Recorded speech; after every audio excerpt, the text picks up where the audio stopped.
वीर दो तरह से निकलता है।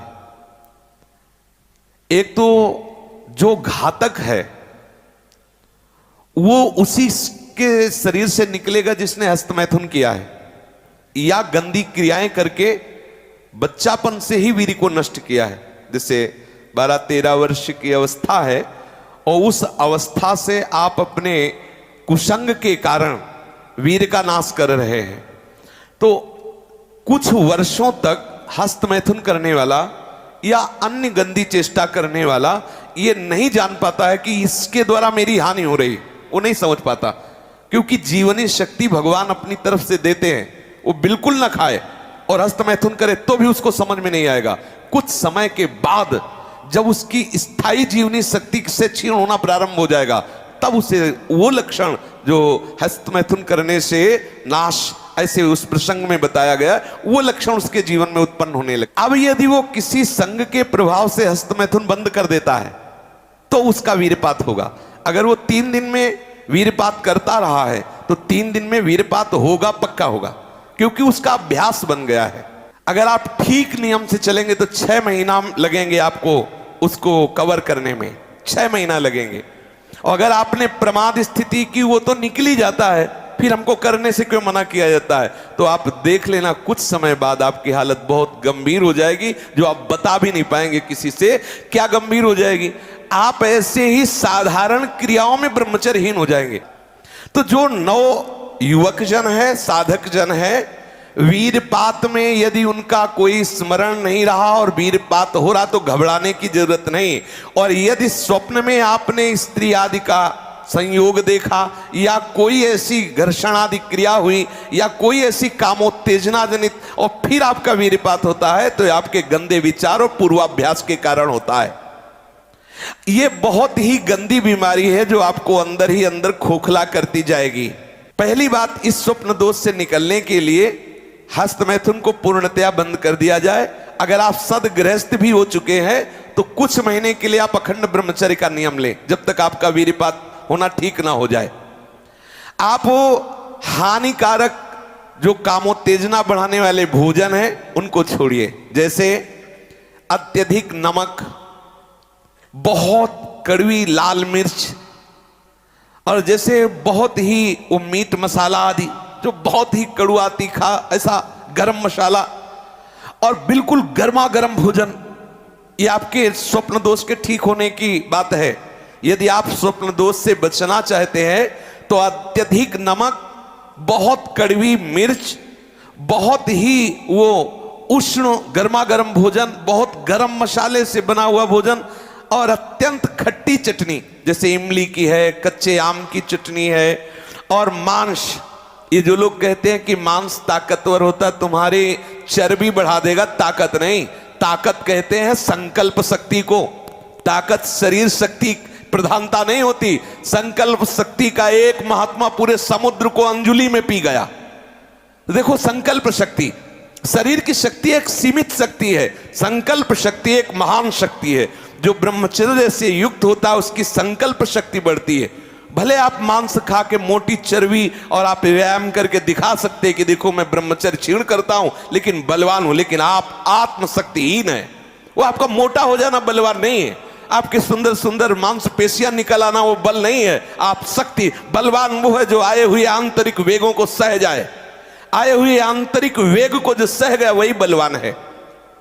ये जो मछली, अंडा, मांस खाते हैं, ये कभी इस रोग से मुक्त नहीं हो पाएंगे।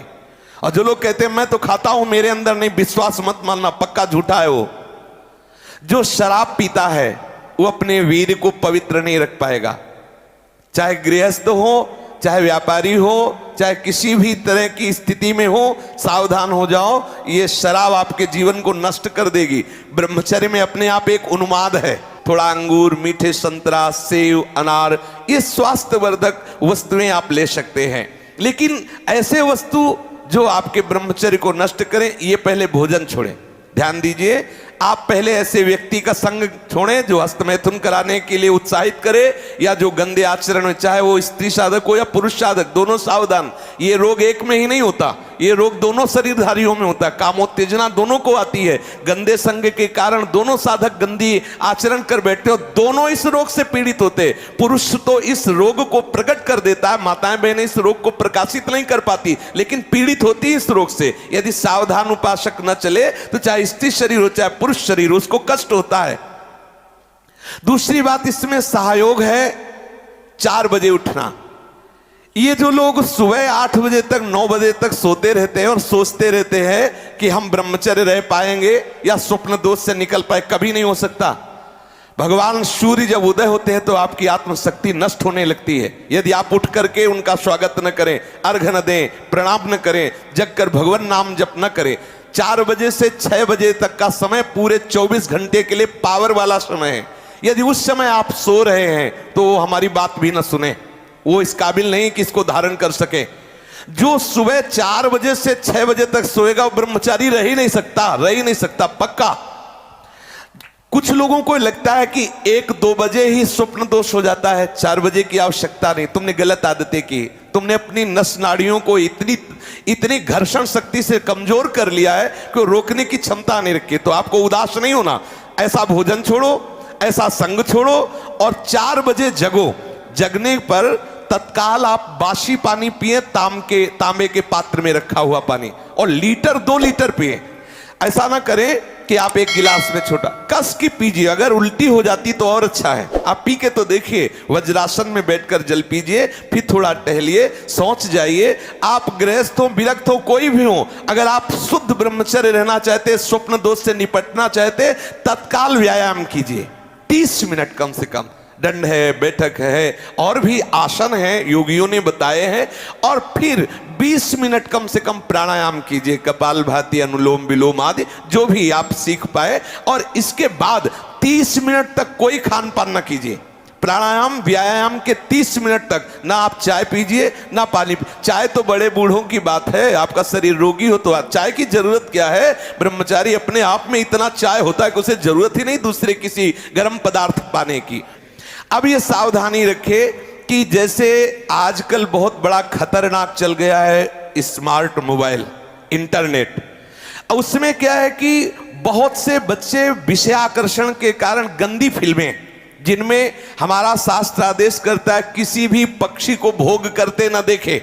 भागवत अन्य शास्त्र भी आदेश करते कोई भी जीव यदि भोग कर रहा हो तो हम ना देखें, और हम मनुष्यों का भोग देखें उसमें, और हम सोचे कि हमारा आप कोई क्रिया ना करो, केवल गंदे वो भोग संबंधी चित्र देख लो तो आपके मन में जो संस्कार बन रहे हैं, जो कामोत्तेजक भाव बन रहे हैं, वो आपको ब्रह्मचर्य नहीं रहने देंगे। सोते जागते उठते बैठते आपका वीर स्खलित हो जाएगा।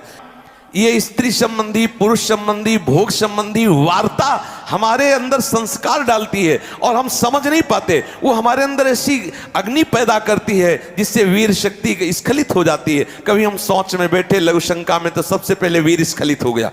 अब आपको लगेगा कि ये रोग है, रोग नहीं, आपकी गलती है। आपने जो गलत चिंतन किया, क्रिया नहीं की, लेकिन मनोवाह नाड़ी ने संपूर्ण शरीर से वीर को खींच करके वो निकाल दिया। अब निकल जाएगा वो आपके असावधानी के समय। इसलिए आप सावधान रहे। कभी भी कोई ऐसे ग्रंथ को ना पढ़ें जिसमें कामोत्तेजक भाव लिखे हो। हम आहार पर दृष्टि रखें। जैसे हम रात्रि के समय शयन करते हैं तो सावधानी रखें कि शयन के 1 घंटा पहले ही दूध ले लें गर्म। अगर हम गर्म दूध लेके सोएंगे तो निश्चित वीर्यपात हो जाएगा।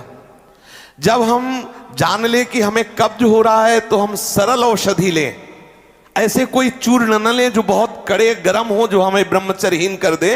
जैसे आंवला है और वो हर है, बहेड़ा है, त्रिफला का प्रयोग करें। वैसे प्रत्येक साधक को भोजन में 1 आंवले का प्रयोग कर लेना चाहिए, तो कब्ज भी दूर रहेगी और शीतलता भी रहेगी। और आंवला पवित्र भजन में भी सहयोगी होता है और भी स्वादिष्ट भी होता है। आप मीठा आंवला ले सकते हैं, आप खट्टा करके ले। वो आंवला खटाई में भी नहीं आता, और खटाई भी है, वो आपके साधन में भी आएगा। कब्ज ना रहने पावे। अगर हमारे शरीर में पेट में कब्ज है तो कब्ज में, आंतों में जो जमा हुआ मल है वो ऐसी उत्तेजना पैदा करेगा कि आपका वीर्य स्खलित हो जाएगा। इसलिए कब्ज भी ना होने पावे, साधक अगर इन नियमों का पालन करे। और भगवत स्मरण प्रधान है। ब्रह्मचर्य में सबसे प्रधान औषधि है स्मरण। आपकी जो स्मृति कामुक हो गई है उसको बदलिए। अगर आपका चिंतन नहीं बदला तो आप चाहे जितनी औषधियां खा ले, आप ब्रह्मचर्य को संभाल नहीं सकते। औषधि एक सपोर्ट है। यदि आप ब्रह्मचर्य को ठीक करना चाहते हैं, किसी आयुर्वेदिक वैद्य से कुछ दिन के लिए औषधि ले ली, बकाया रोज औषधि नहीं लीजिए। आप रोज ऐसा करें, प्रातः काल उठ करके एक तुलसी की पत्ती ले, जैसे आप नहा धो चुके, एक तुलसी दल लिया, ठाकुर जी के चरणों में चढ़ा दिया, और रात्रि के समय शाम टाइम एक नीम की पत्ती ले, एक पत्ती, और कुछ दिन उसे पाइए। अगर आपको पच जाए तो फिर एक एक बढ़ा दीजिए, 10-10 पत्ती तक जाइए। किसी और औषधि की जरूरत नहीं। हर रोग का निवारण तुलसी की पत्ती और नीम की पत्ती सुबह शाम करने से हो जाए। आप देख लीजिए, ये ज्यादा औषधियों को ना खाए, नहीं तो जब औषधि छोड़ोगे तब कमजोर हो जाओगे। अगर आप बहुत हालत खराब है तो आयुर्वेदिक कुछ ऐसी औषधियां कई महात्माओं ने निकाली है जो आपकी वीर्य को पुष्ट करती है, उनको सहयोग के लिए ले ले। और बकाया चिंतन बदले, कुसंग का त्याग करे, भोजन सात्विक रखे और नींद भर ही सोए। ज्यादा नहीं कि प्रमाद स्थिति में पड़े रहोगे तो फिर भी ब्रह्मचर्य हानि की संभावना है। नींद भर सोए, प्रातःकालीन वेला पर जग जाए, प्राणायाम व्यायाम करे तो निश्चित इस पर विजय प्राप्त। ऐसे ऐसे साधक हैं कि 10-10 वर्ष हो गए स्वप्न दोष नहीं हुआ, 10-10 वर्ष हो गए स्वप्न दोष ही नहीं हुआ। ऐसे भी उपासक है हमारे पास है, अपने पास है, 10 वर्ष हो गए स्वप्न दोष ही नहीं हुआ।